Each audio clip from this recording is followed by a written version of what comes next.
అందరికీ నమస్కారం అండి. నా పేరు దారం సుధా, బొమ్మనంపాడు సర్పంచ్, ముదినపల్లి మండలం, కైక్లూరు నియోజకవర్గం.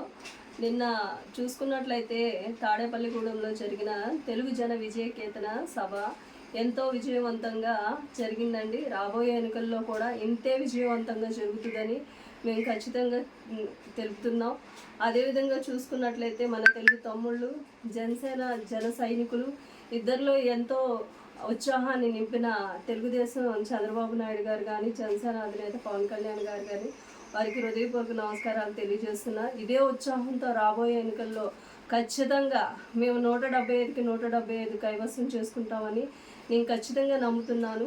అదేవిధంగా చూసుకున్నట్లయితే మనం రామాయణంలో చూసుకుంటే రావణాసురుడిని అంతమొందించడానికి వానర సైన్యం అంతా కలిసి ఏ విధంగా అయితే అంతమొందించి విజయం సాధించిందో, అదేవిధంగా ఈ రాక్షసుడి పాలన, అవినీతి పాలన అంతమొందించడానికి మన తెలుగుదేశం అధినేత చంద్రబాబు నాయుడు గారు కానీ, పవన్ కళ్యాణ్ గారు కానీ ఖచ్చితంగా అవినీతి పాలన అంతమొందించడానికి, అభివృద్ధి పాలన అనేది రావడానికి మన చంద్రబాబు నాయుడు గారు ఖచ్చితంగా కష్టపడతారని తెలియజేసుకుంటున్నాను.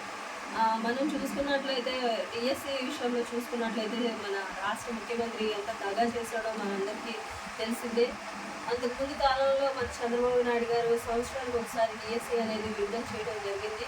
అలా కాకుండా ఐటీ సెక్టర్ని మనం హైదరాబాద్లో చూసుకున్నట్లయితే ఎంత డెవలప్ చేస్తారో, ఇప్పుడు ఇక్కడ చూసుకున్నట్లయితే మన రాష్ట్రంలో ఒక్క ఐటీ సెక్టర్ కంపెనీస్ కూడా రావట్లేదండి.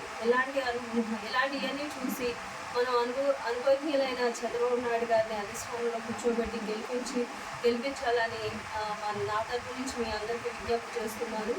చంద్రబాబు నాయుడు గారు అనుభవజ్ఞులు రావడం వల్ల మన రాష్ట్రం అనేది అభివృద్ధి చెందుతుందని తెలియజేసుకుంటూ జై టీడీపీ, జై జనసేన.